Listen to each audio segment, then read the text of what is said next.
Thank you, Mr. Speaker. Mr. Speaker, first of all, before I get into the actual content of my presentation,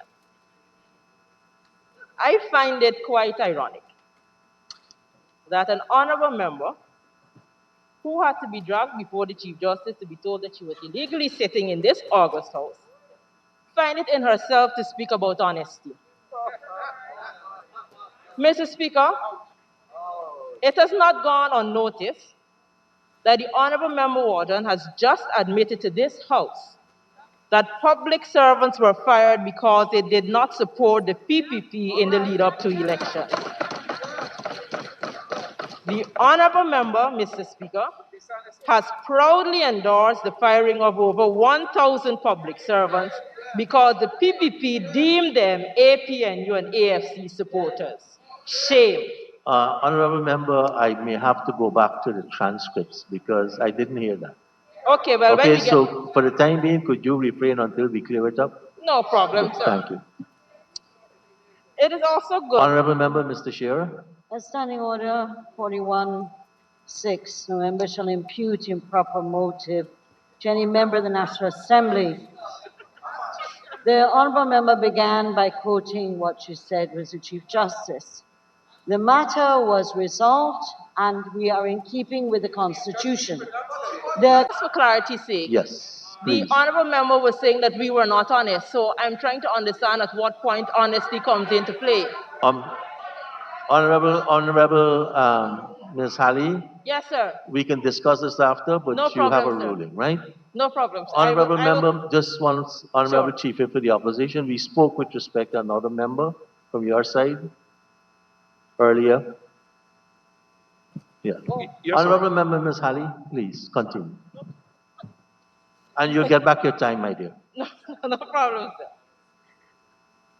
Mr. Speaker, it is all good to make glowing, well put together speeches about what the PPP perceive themselves to be. But the man and woman in the street and the citizens of this country had to live 23 years under the PPP, and they know the truth.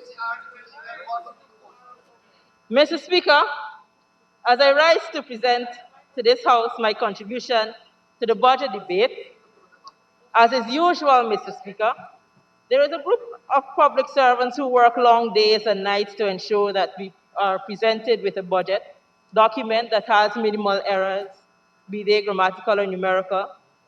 To those public servants, we say thank you. I would like to reiterate what my colleague, the Honorable Wharton Desir, stated. There is no indication in the written document before us of the Honorable Member Dr. Singh thanking the staff who assisted in putting this budget together. If other members see any such words of appreciation in the document, please kindly inform the House of the page and the paragraph. Mr. Speaker, what is saddening is the fact that neither those public servants in particular, nor the working class in general, have anything significant to gain from the proposed budget. But I, Mr. Speaker, cannot fail to say thank you to the Honorable Dr. Ashley Singh, not for the budget he presented.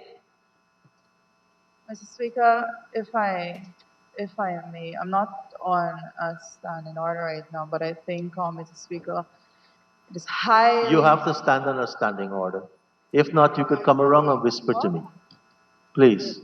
Honorable Member Ms. Halley. Mr. Speaker, Honorable Member Ms. Halley. I will write. Thank you. But I, Mr. Speaker, cannot fail to say thank you to the Honorable Dr. Ashley Singh, not for the budget he presented, but for setting an example by returning to Guyana to serve.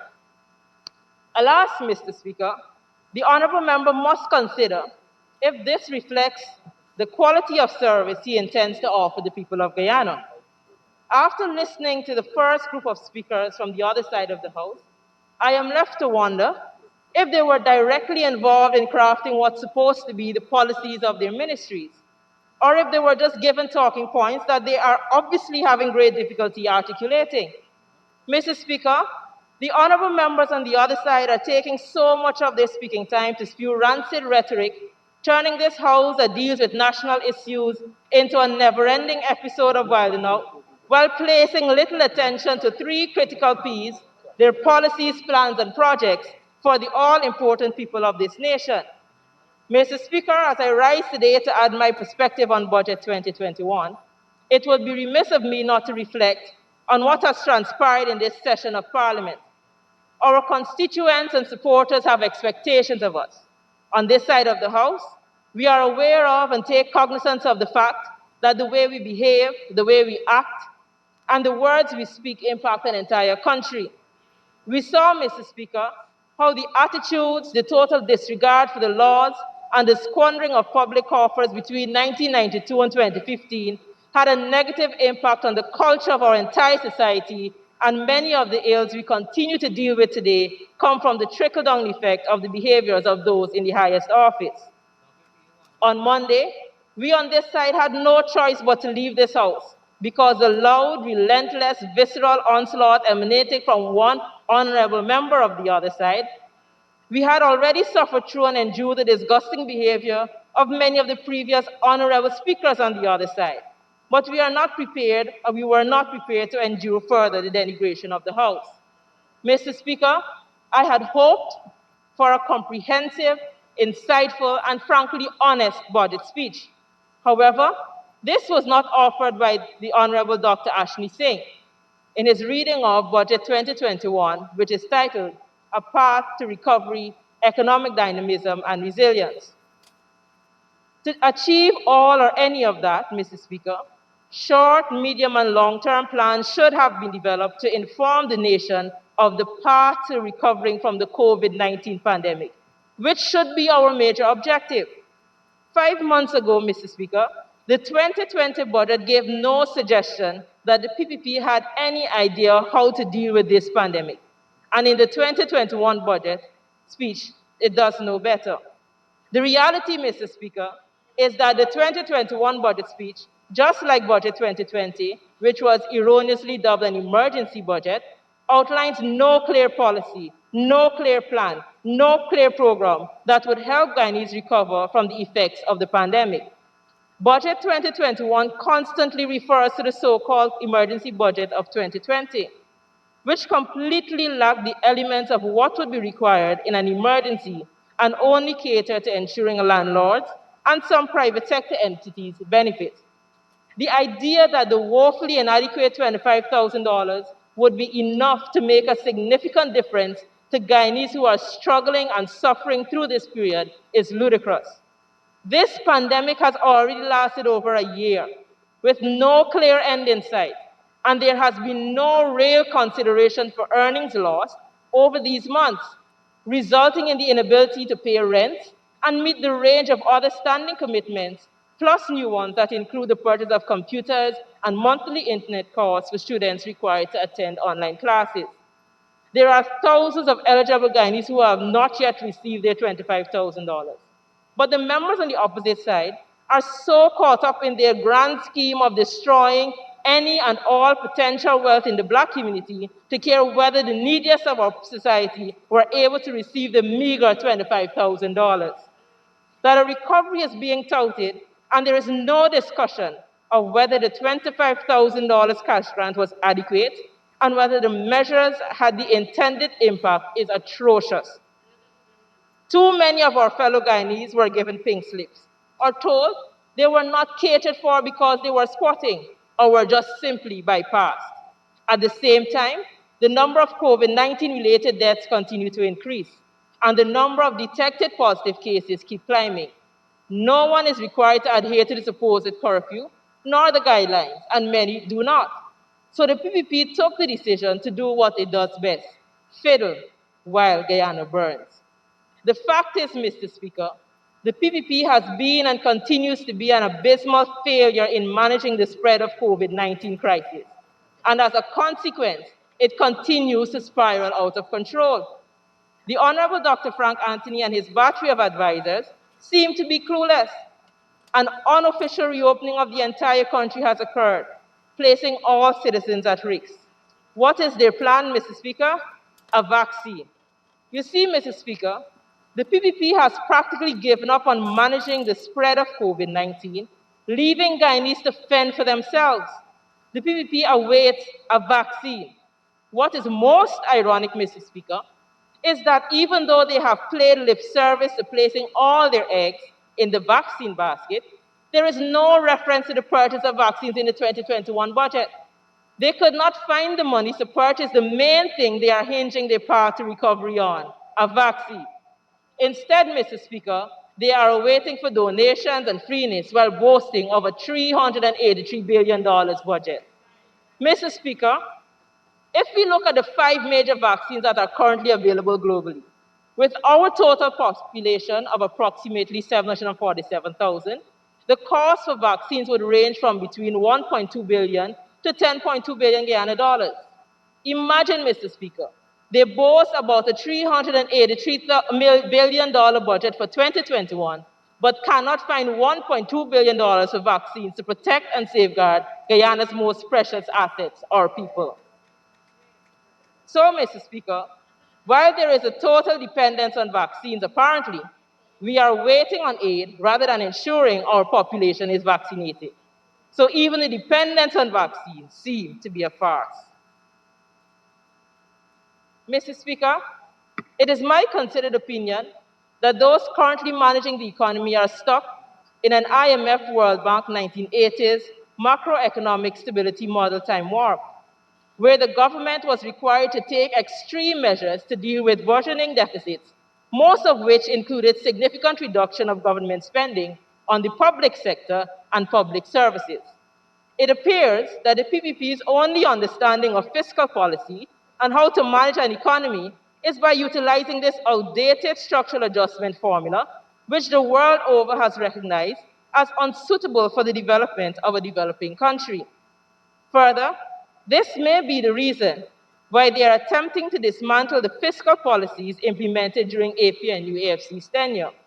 The tax base was widened, and laws already on the books were enforced, thereby increasing our revenues and allowing us the ability to meet the additional human resource needs of our public service.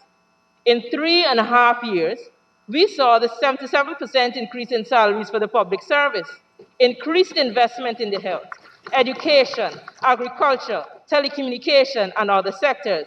All of this will reach GDP growth every year, culminating with 43.5% growth in 2020.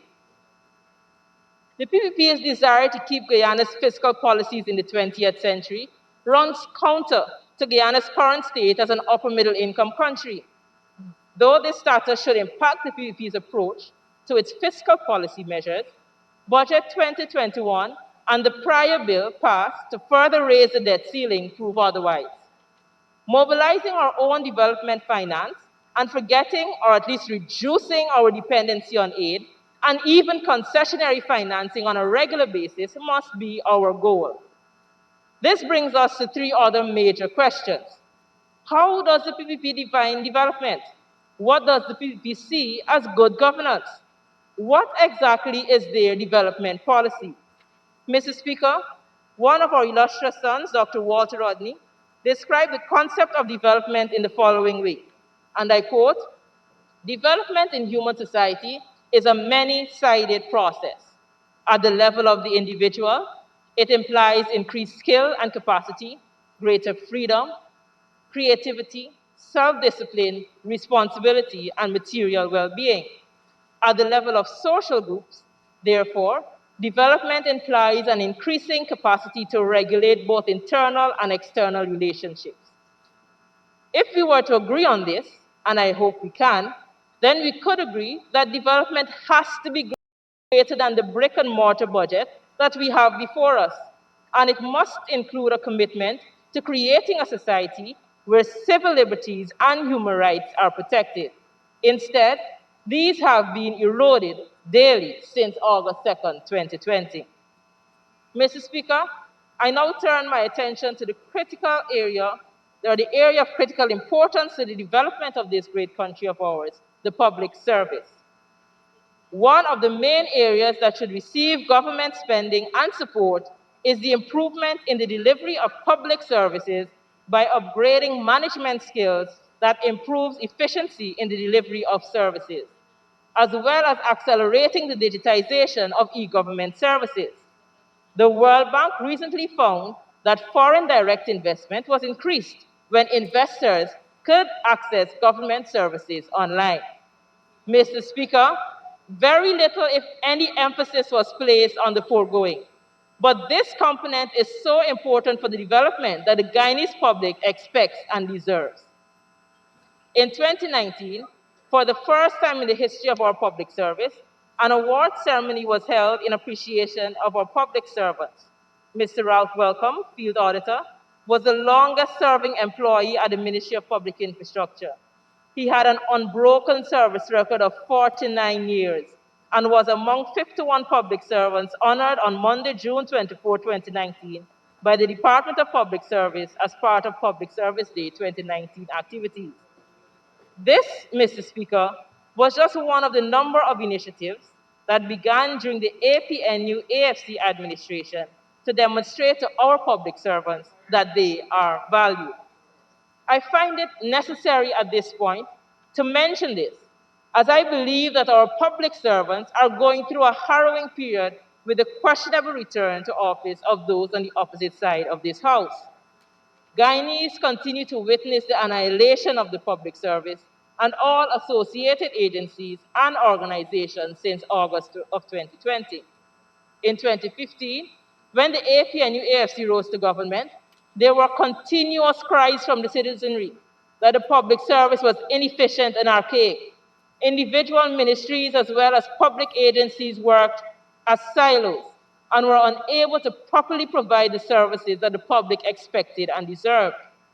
Some of the major issues we confronted were decades-long vacant positions in critical departments and persons holding positions for which they were woefully unqualified, all affecting the ability to efficiently serve the public. Mountains of paper greeted us in some agencies, as computerization was a foreign concept and decision-making was so centralized that almost every move required some minister's consent. Gatekeepers were placed in all agencies, ensuring that the will of the minister was carried out at the expense of professionalism and ethics. Vindictiveness and discrimination permeated the public service. It was a culture deliberately developed over 23 years, not easy to change. Those days have returned in full force, Mr. Speaker. In the last 6 months, we have seen the dismissal of highly qualified and experienced public servants through the non-renewal of contracts. For the former Executive Director of the EPA, for the Qualified Commissioner of Guyana Lands and Surveys Commission, for the General Manager of the Guyana Marketing Corporation, even for the staff from the NDMA, when so many other agencies, presumably poised to become digitized, require their skills. The inhumane and racist treatment of staff at the Guyana Forestry Commission, the innumerable number of public servants who have chosen to resign rather than work to continue to work under the PPP, and not to forget those who continue to work in complete fear and anxiety daily, not knowing whether they will be next without an income. There are a few lines I will read, Mr. Speaker, that I believe aptly speaks to the motivation and the actions we see from the PPP. This is my version of a quotation taken from George Orwell's writing. The PPP seeks power entirely for its own sake. They are not interested in the good of others. They are interested solely in power, pure power. What pure power means, you will understand presently. They are different from the oligarchies of the past in that they know that what they are doing. All the others, even those who resemble them, were cowards and hypocrites. The German Nazis and the Russian communists came very close to them in their methods, but they never had the courage to recognize their own motives. They pretended, perhaps they even believed, that they had seized power unwillingly and for a limited time, and that just around the corner, there lay a paradise where human beings would be free and equal. The PPP are not like that. They know that no one ever seizes power with the intention of relinquishing it. For the PPP, power is not a means, it is an end. The PPP does not establish a dictatorship in order to safeguard a revolution. The PPP makes the revolution in order to establish the dictatorship. For the PPP, the object of persecution is persecution. For the PPP, the object of torture is torture. For the PPP, the object of power is power. And that, Mr. Speaker, is the PPP in a nutshell. Public servants of our dear country are yet again left wondering what this second budget under the PPP administration has in store for them. In all of 77 pages, there was one mention of public sector employees and one mention of public services. Page 4 of the budget speech states that the PPP plans include improving the quality of public services. The minister with responsibility for finance, however, did not see the need to elaborate on how this will be accomplished. What is it that they will do now that they did not do in their previous iteration that would ensure a noticeable improvement in services provided by government agencies? 77 pages and not one paragraph on the importance of public servants to the development of the country. No recognition of the important role public servants must play to ensure the implementation and execution of government plans. None.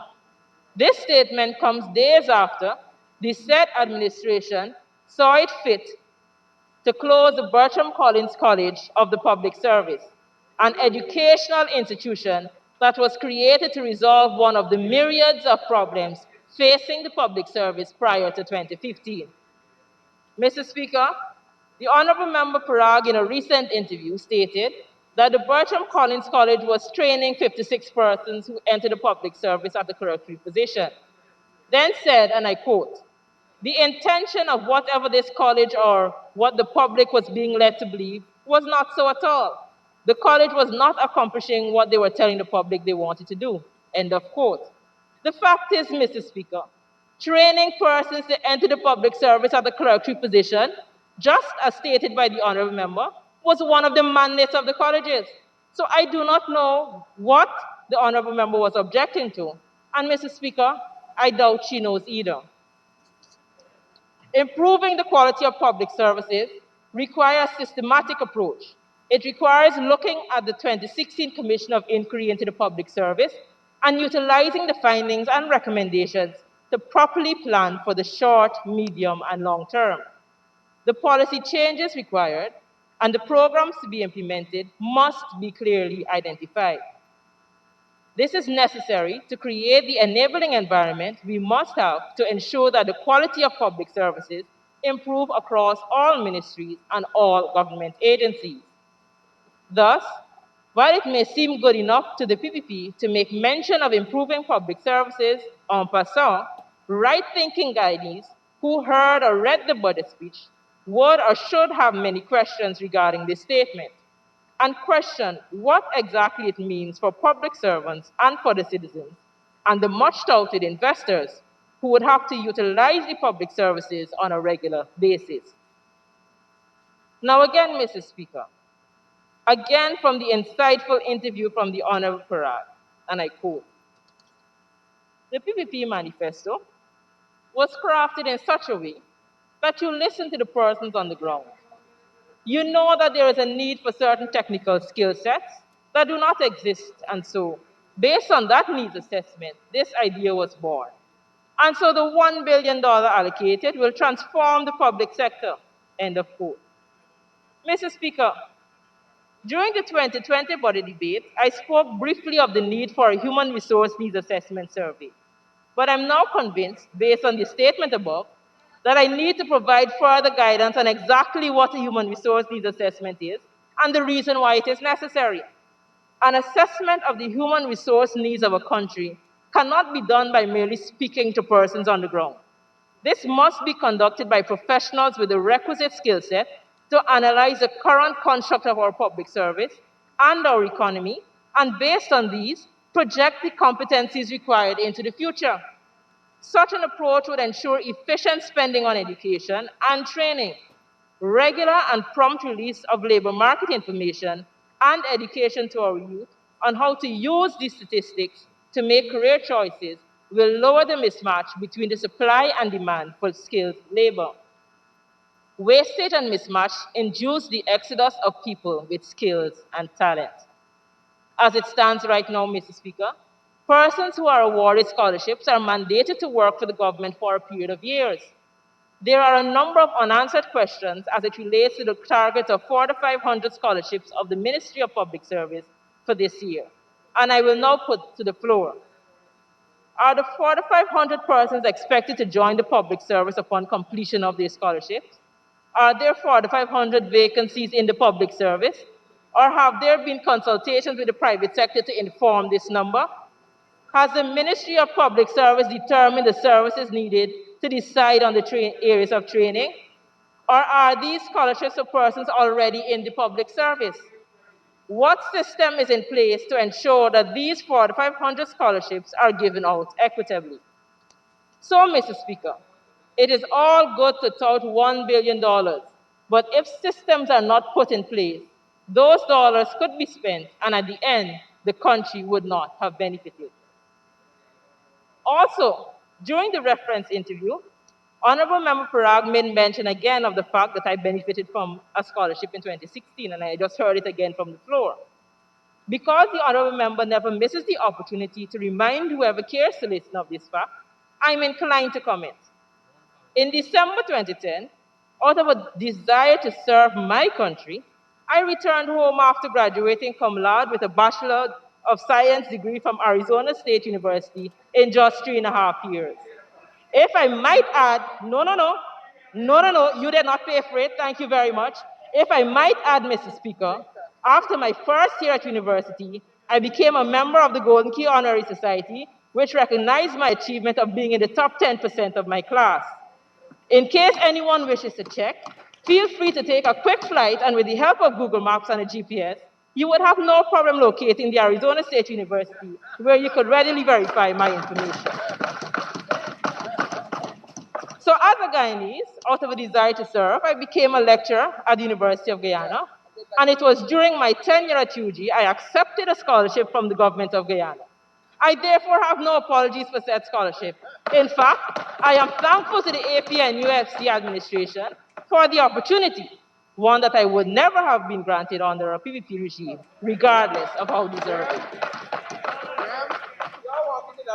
I do hope that interview was the last time Honorable Parag would suggest that as a Guyanese citizen, I was not deserving of a scholarship. Mr. Speaker, with my teaching experience in mind, I am more than willing to offer Paul 101 classes, free of cost, to the honorable member and by extension to all the members on the other side of the House, because we care, and because no MP or minister must be left behind. So if we are truly to work towards one Guyana, and I will repeat it for emphasis, because of my training and teaching experience in mind, I am more than willing to offer Paul 101 classes to the Honorable Member Parag, and by extension to all the members on the other side, because we care, and because no MP or minister must be left behind if we are to truly work towards one Guyana. Since the budget speech was read, there have been several statements made about whether the budget includes monies for salary increases for public service. To this issue, during the 2020 debate,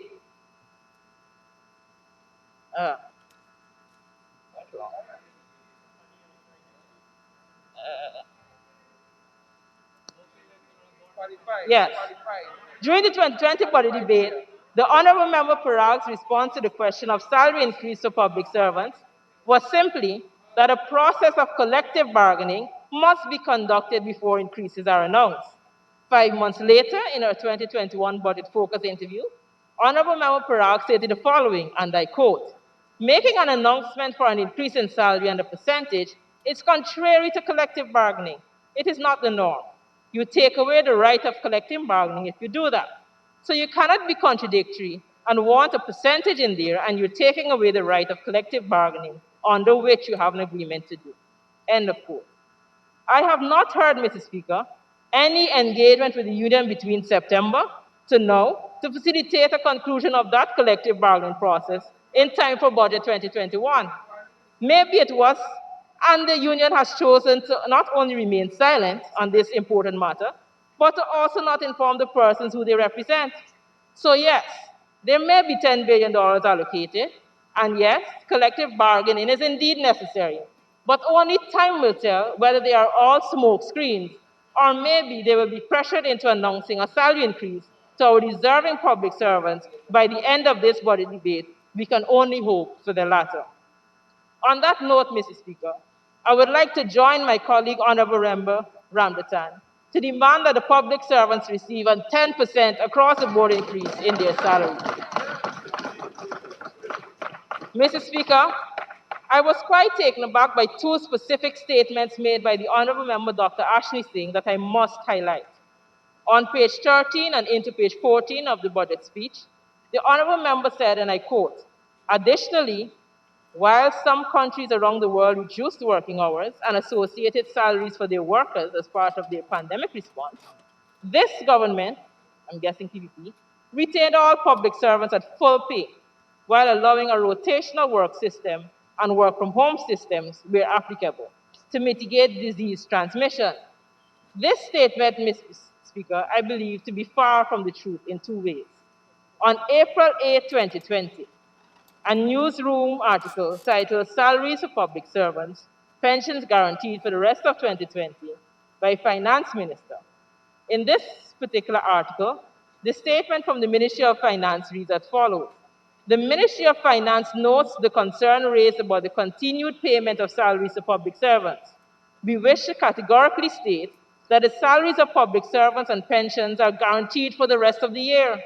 We urge you to reject any rumors to the contrary. Salaries and pensions will be paid as scheduled for 2020. The ministry is appalled at the insensitive and cowardly attempt by persons to incite public panic at a time when we are grappling with the national and global challenges. We urge that such persons be held accountable, and they refrain from making incendiary and ill-informed statements. We invite you to seek out the ministry with any questions that you may have so that you can be appropriately informed. This shows that it was the APNU-AFC that gave the commitment to all public servants that their salaries were in no way threatened by the pandemic or the political impasse at that time. Indeed, at the Department of Public Service, permanent secretaries were sending notes requesting advice on how to deal with many public servants who were stuck out of Guyana during the pandemic due to the closure of the airports. This allowing public servants from reporting for duty when they were due to be back at work. Under normal circumstances, their salaries would have been cut. However, instead, we made a decision that we could not hold public servants accountable for circumstances beyond their control. Mr. Speaker, it was under the guidance of His Excellency President David Granger and Prime Minister Moses Nagamutu that a national COVID-19 plan was conceived so that there would be an across ministries and government agencies approach to this pandemic. The Department of Public Service on March 27, 2020, issued a circular to the entire public service with the subject, Public Service Response to COVID-19, where the following was stated. Heads of agencies should undertake to identify all staff that are considered to be critical or non-critical. Critical employees in the context of COVID-19 are defined as anyone whose job function is necessary for the effective daily operation of their agency or authority and who must be physically present in the office to execute their duties. Heads of agencies, in consultation with their senior staff within their agencies, should determine rotational or other arrangements for all critical and non-critical personnel and the capacity of the agency to enforce and monitor such arrangements. Where rotation is being considered, it must not exceed 1 week, and officers are expected to be on call and be prepared to work on short notice should the need arise. Honorable member, you may need an extension.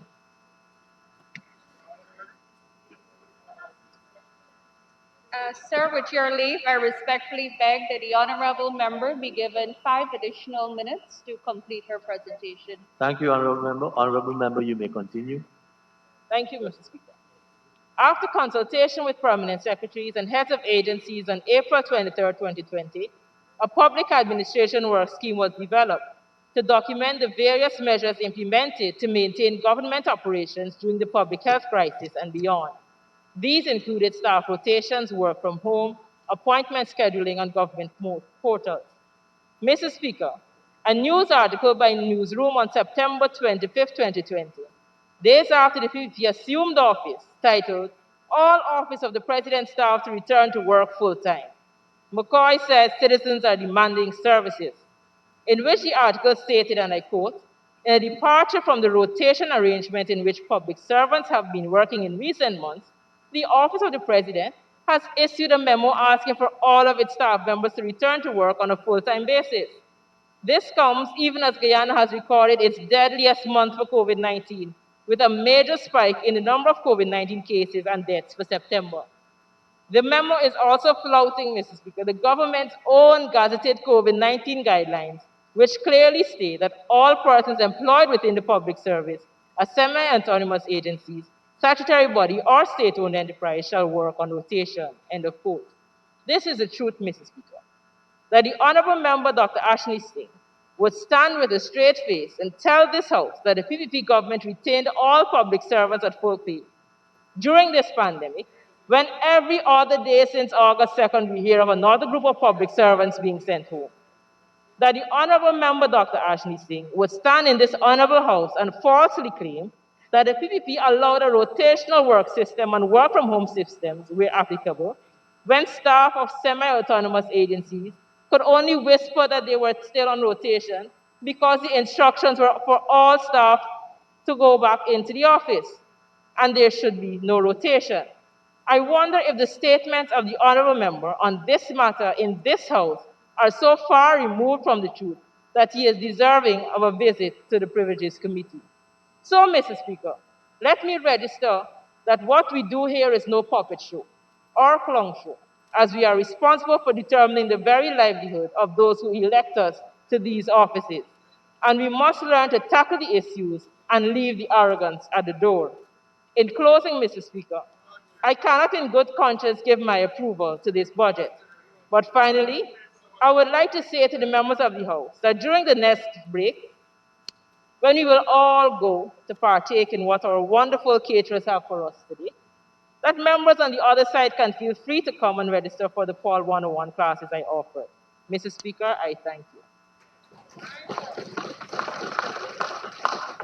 Thank you, Honorable Member. I now call on the Honorable Minister